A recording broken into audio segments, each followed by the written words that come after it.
নমস্কার, farm by বিশ্বজিতে সবাইকে স্বাগতম। আমি বিশ্বজিৎ বর্মন। আজকে আপনাদের সামনে ড্রপসি ডিজিট বা পেট ফুলা রোগের বিষয় নিয়ে আলোচনা করব। এটি একটি ব্যাকটেরিয়া জনিত রোগ। এটা কিন্তু শীতকালেই বেশি দেখা যায়।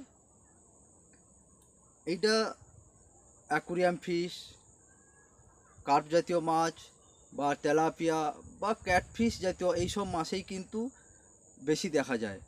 এটা হওয়ার কারণ কি? এটা হওয়ার কারণ পুকুরে অতিরিক্ত জৈব পদার্থ সৃষ্টির ফলে আরোমোনাস জাতীয় এক প্রকার ব্যাকটেরিয়ার সৃষ্টি হয়। ওই ব্যাকটেরিয়ার আক্রমণের ফলেই কিন্তু ড্রপসি রোগটাই সৃষ্টি হয়। ড্রপসি রোগটা মূলত এই ব্যাকটেরিয়ার আক্রমণের ফলেই হয়।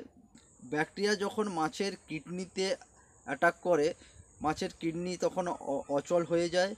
তখন কিন্তু শরীরের জল কিন্তু ওই পেটে জমা হতে থাকে। তখন পেট জমা হয়, যখন হয় তখন কিন্তু পেটটা ফুলে যায়। তখন আমরা মাছটা হঠাৎ করে চলাফেরা বন্ধ করে দেয়, মাছ মারা যায়। আমরা হয়েছে কিভাবে বুঝবো যে ড্রপসি রোগটা হয়েছে? হঠাৎ করে দেখবেন যে মাছের কালার ফ্যাকাশে হয়ে গেছে, মাছ চলাফেরা করতে পারছে না, মাছ পেট উল্টো হয়ে ভেসে ঘুরে বেড়াচ্ছে, মাছ পেট ফুলে মারা যাচ্ছে। আমরা যখন মাছটা তুলছেন দেখবেন যে মাছের পেটে জল জমা হয়ে আছে। তখন আপনাদের বুঝতে হবে যে এটা ড্রপসি আক্রমণ হয়েছে। এবারে ড্রপসি ট্রিটমেন্ট করতে হবে। যদি ড্রপসি হয়, আমরা তখন কি করা উচিত? প্রথমত, টাইম টু টাইম চুন পটাশ মারা উচিত।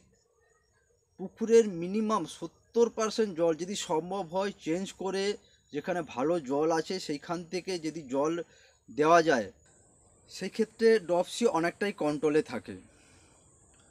তারপরে আমাদের পরিপূরক খাবার দিতে হবে পুকুরে। অতিরিক্ত যাতে খাবার না পড়ে, মাছ যতটাই খাবে ততটাই খাবার দিতে হবে। যদি অতিরিক্ত খাবার যদি পুকুরে পড়ে, সেইগুলো কিন্তু পুকুরের তলদেশে পচবে এবং ব্যাকটেরিয়া বা ফাঙ্গালের সৃষ্টি হবে। আমাদের এইটা লক্ষ্য রাখতে হবে, মাছ কতটা খাচ্ছে ততটাই খাবার দেবো। অতিরিক্ত খাবার দিলে কিন্তু আমাদের যেমন অর্থনৈতিক সমস্যাও ক্ষতি হচ্ছে, সেই ক্ষেত্রে কিন্তু ব্যাকটেরিয়াও আমরা নিজেরাই সৃষ্টি করছি। প্রতি শতকে 500 গ্রাম চুন, 400 গ্রাম লবণ আপনাকে কিন্তু প্রয়োগ করতে হবে এবং 250 মিলিগ্রাম প্রতি কিলো খাবারের সঙ্গে টেট্রাসাইক্লিন আপনাকে দিতে হবে, বা অক্সিটেট্রাসাইক্লিনও আপনারা দিতে পারেন। অ্যাকুরিয়ামের ক্ষেত্রে কিন্তু কী করতে হবে? অ্যাকুরিয়ামটাকে টাইমে টাইমে আপনাকে কিন্তু পরিষ্কার করে রাখতে হবে, জলের ফিল্টার লাগাতে হবে এবং পটাশ দিয়ে ভালো করে অ্যাকুরিয়ামের ভিতরে যে গাছ বা ইত্যাদি যে পাথরগুলো থাকে সময় সময় কিন্তু আপনাকে ধুয়ে রাখতে হবে। এবং আপনারা দেখবেন যে যাতে খাবার না ড্যাম খাবারটা আমরা মাছকে দিয়ে দিই এবং শুকনো ঠান্ডা জায়গায় কিন্তু আপনাকে খাবারটা রাখতে হবে। এবং অ্যাকুরিয়ামে টেট্রাসাইক্লিন প্রতি লিটার জলে 5 ppm হারে আপনাকে প্রয়োগ করতে হবে। এইগুলো যদি আপনারা মানেন, আশা করি আপনার ড্রপসিটা রোগটা নিরাময় হবে। আশা করি আপনাদের ভিডিওটা ভালো লেগেছে। দেখা হচ্ছে পরবর্তী কোনো একটি ভিডিওতে।